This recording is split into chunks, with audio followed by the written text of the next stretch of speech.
when I talk about creating content as an example on Instagram, and it would be the same on LinkedIn, there are different categories. There's the educational category, there's the motivational category, there's an inspirational category. And I think the inspirational category is very, very important. I mean, all of the markers, educational, I can do what I say I can do. Essentially, I'm proving to you that I have the knowledge, I have the expertise.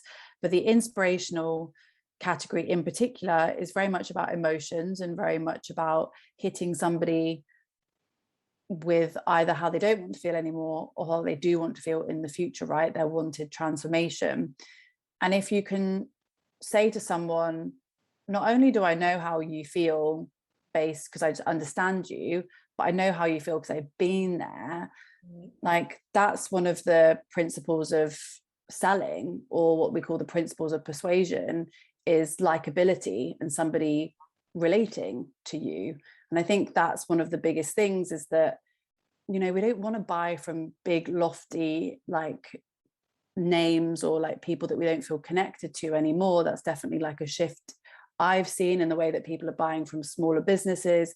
People are more interested in the ethos of the businesses and the brand values.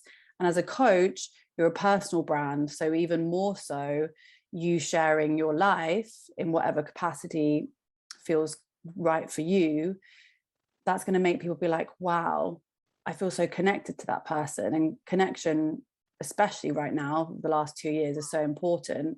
So that's why it's so important to be vulnerable in your own way, because people are going to want to buy from you if they think that they're similar to you, right? It's less about this person. I mean, some people love showing off their lavish lifestyle, and that also works for them.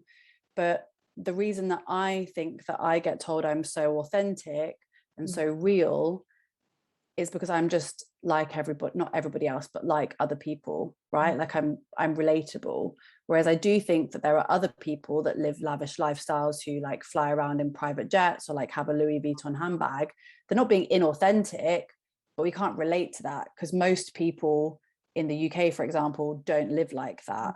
So I think just sharing your life, being you, will attract your people, and they'll really relate to that. And then your sales will go up because people will want to buy from you. Like, oh, they're honest, they're open, I want to give them my money because I feel like I know them.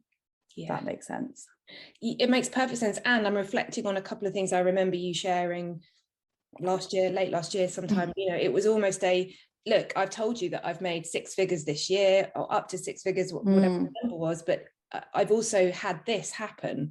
And I know you've said some stuff about don't be fooled by X, Y, Z. And I think that is so important for all of us to remember and see, because we can see the lavish stuff or even the less lavish stuff, but think it's not for us. It's too far ahead of where I am, or it's unachievable because I have a health condition. It's unachievable because I now have 3 people to care for, or a child, or a mental illness. So opening up about the mental illness alongside business success feels so vital, because otherwise you wouldn't be being authentic as well. You'd be hiding it behind your Kent doors and saying, hey, everyone, I'm all fine, but behind the doors, not. And I do think that's so important in the entrepreneurial space in general, because what we've only heard up until 2 years ago is what Molly May recently said in the interview about we all have the same 24 hours in a day. And that will make people feel like shit, because like, well, I can't, there's no way that I could build a business or get to like the whatever she is in Pretty Little Thing. And people then feel bad about themselves because they feel like they're doing something wrong because they're not achieving what this really fortunate, lucky person, in essence, has achieved. So I think having people that are more realistic, and yeah, of course, like I'm very fortunate that I'm making, 6 figures a year. It's only been for like the last 2 years. Before that I was making very little money. But I think reminding people that, I have depression, that's been a setback. Maybe your setback, it's not a setback because children are a gift, but maybe your setback is that you have 3 kids and you have to, you're a single mum, or maybe you have long COVID and you don't have the energy. Like, So I think that's just as important. You know, it's not just people that have depression that would relate to my story, for example, it's many different people.